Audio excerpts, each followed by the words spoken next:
साथियों नमस्कार, van news में आपका हार्दिक स्वागत है।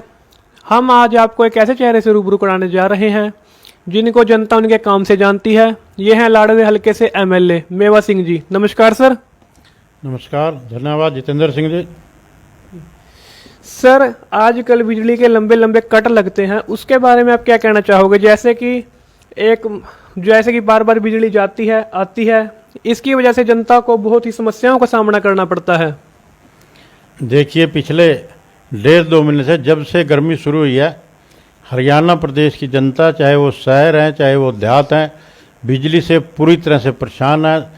दिन में अच्छे 7-7 8-8 घंटे के कट लगाने का काम कर रहे हैं। बिजली व्यवस्था में भारतीय जनता पार्टी की सरकार पूरी तरह से फेल है। और चौधरी भूपेंद्र सिंह हुड्डा जी जब इस प्रदेश के मुख्यमंत्री से 4 नए थर्मल प्लांट वो लगा के गए थे। भारतीय जनता पार्टी की सरकार उन थर्मल प्लांटों की रिपेयर करने में और उनको चालू रखने में भी फेल साबित हुई है। हर थर्मल प्लांट की कहीं 2 इकाइयाँ, कहीं 1 इकाइयाँ बंद पड़ी हैं, सिर्फ अडानी के भरोसे। अडानी से इन्होंने बिजली खरीदने का एग्रीमेंट किया था 25 साल का, 3 रुपये कुछ पैसे यूनिट, और अब अडानी ने पिछले 2 महीने से 12 रुपये प्रति यूनिट वो मांग रहे हैं और बिजली इनकी बंद कर रखी है। अपने थर्मल इन्होंने चलाए नहीं। आज इसलिए बड़ी भारी प्रदेश में बिजली की समस्या है। और गांव में किसान की जो भी आज मक्की की फसल है या प्याज की फसल है या गन्ने की फसल है, वो सूखने के कगार पे है। भारतीय जनता पार्टी की सरकार अखबारों में तो रोज़ स्टेटमेंट देती है बिजली की कोई कमी नहीं है, लेकिन 8-10 घंटे के कट जब लगते हैं लोग परेशान हैं। इन्होंने बिजली की व्यवस्था करके लोगों को इस परेशानी से छुटकारा देना चाहिए। सर, ये पीपली बस स्टैंड कब बनेगा, जिसकी घोषणा मुख्यमंत्री जी खुद स्वयं करके गए थे?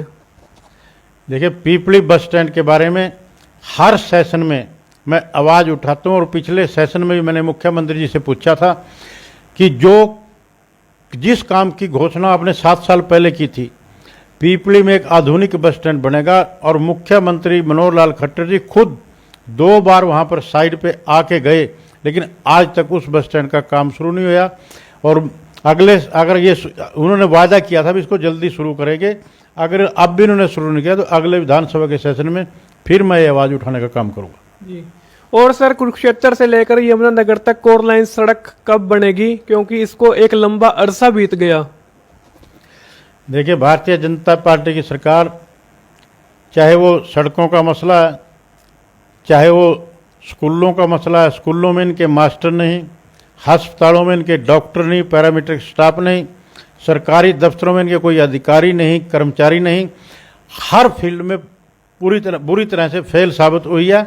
और सड़कों की हालात, आप कुरुक्षेत्र की सड़क जो पीपली से सरगेट तक 7 साल से क्या हालात इसके हैं।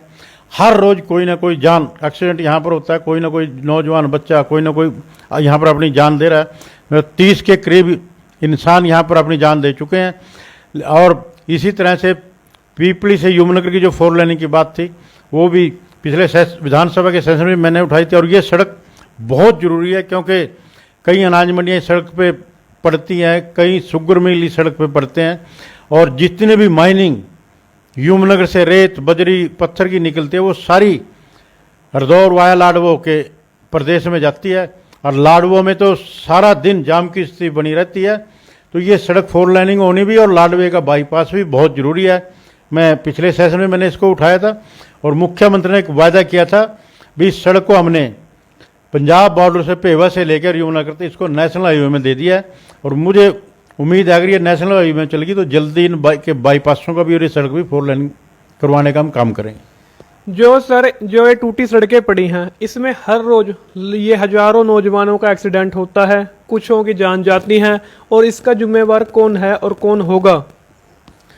देखिए, पूरे प्रदेश की सड़कों की आज बहुत ही बुरी हालात है, और आज जो एक्सीडेंट हो रहे हैं जिनकी जान जाए, उनकी जिम्मेवारी पूरी तरह सरकार की होती है। सरकार की जिम्मेवारी बनती है अपनी सड़कों को ठीक करे, इनको कारपेट करवाए, नई सड़कें बनाए। आज पूरी तरह सरकार जिम्मेवार है, और आने वाले चुनाव में भारतीय जनता पार्टी की सरकार को लोग इसका सबक सिखाने का काम करेंगे। और सर, जैसे बीजेपी वाले नारा देते हैं स्वच्छ भारत अभियान, उसके बारे में आप क्या कहना चाहते हैं? देखिए, स्वच्छ भारत अभियान के नाम पे सिर्फ सड़कों पे खड़े होकर फोटो तुलवाने का, झाड़ू हाथ में लेकर फोटो तुड़वाने का काम करते हैं। आज आप किसी भी शहर में चले जाइए, किसी सेक्टर में चले जाइए, किसी भी गांव में चले जाइए, सफाई व्यवस्था नाम की कहीं कोई चीज़ नहीं है। आज पिछले 2 साल से पंचायतों के चुनाव नहीं करवा रहे हैं। आज गांव में पंचायतें नहीं है, जोड़ ओवरफ्लो, सड़कों पे पानी खड़ा है। ये सरकार ने पूरी तरह से फेल साबित हुई है। इन्होंने जल्दी से पंचायतों के चुनाव करवाकर ब्लॉक समितियां बनेंगी, जिला परिषद बनेंगी, पंचायतों के गांव में विकास कार्य होंगे, तो जल्दी से चुनाव करवाना चाहिए ताकि गांव में उनके विकास कार्य शुरू हों। और सर पीपली चिड़ियाघर के बैक साइड में जो कि पीपली नेशनल हाईवे है, वहां पर एक कूड़े का बहुत बड़ा ढेर है, आप जानते होंगे सर, उसके बारे में आप क्या कहना चाहेंगे? देखिए, मैंने पिछले दिनों डिस्ट्रिक्ट कृषि कमेटी में भी ये मुद्दा उठाया था कि जितना भी नगर पालिका थनेसर का गंद है ये पीपली में चिड़ियाघर के पीछे घेर रहे हैं। और बरसातों के दिनों में यहाँ पर पीपली, बीड़ पीपली आसपास के गाँव को बड़ी भारी दिक्कत होगी, यहाँ पर स्मेल होगी, बीमारियाँ फैलेंगी। इसको यहाँ से इन्होंने उठा के जल्दी से जल्दी इसका समाधान करना चाहिए। और सर आप हमारे चैनल के माध्यम से जनता को क्या सुझाव देना चाहते हैं? देखिए, मैं तो इस प्रदेश की जनता से एक ही अपील करूंगा कि आपने 7 साल में भारतीय जनता पार्टी का शासन भी देखा किस तरह से वो बुरी तरह से फेल साबित हुई है। विकास की ये बात करते हैं, आज ना तो प्रदेश में कहीं सड़कें हैं, सड़कों पे टाकियां तक नहीं लगवा पा रहे हैं, ना ही इनके स्कूलों में कहीं टीचर हैं, ना ही कॉलेजों में कहीं इनके बच्चे हैं। आज बेरोजगारी के हालात ये हैं कि इस प्रदेश का नौजवान बच्चा +2 करने के बाद आईलेट्स करके सीधा विदेश भागने की कोशिश कर रहे हैं। और अगर यही हालात रहे, ये सरकार रोजगार देने में फेल साबित हुई है, आने वाले दिनों में इस प्रदेश में यहाँ पर नौजवान बच्चा ढूंढा नहीं मिलेगा।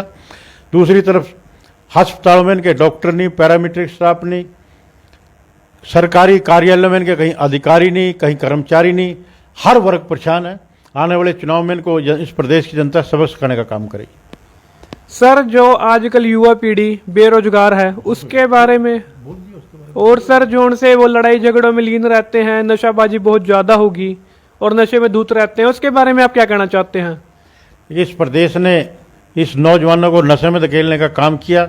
जगह जगह पर ठेके खोले गए हैं, उम्र 25 से घटाकर 18 साल करी है ताकि नौजवान बच्चों को नशे की आदत इन्होंने पाने का काम किया। और सरकार को सख्त से सख्त कार्रवाई करके जितने भी ये नशे के, पिछले दिनों धनतोड़ी में एक बहुत बड़ा ड्रग पकड़ा गया था, इन सब के खिलाफ जो भी नशा बेचते हैं सरकार को, प्रशासन को सख्त से सख्त कार्रवाई करनी चाहिए। आज का कार्यक्रम यही समाप्त किया जाता है। हम फिर हाजिर होंगे नए अपडेट के साथ। देखते रहिए वैन न्यूज़ जितेंद्र सिंह के साथ।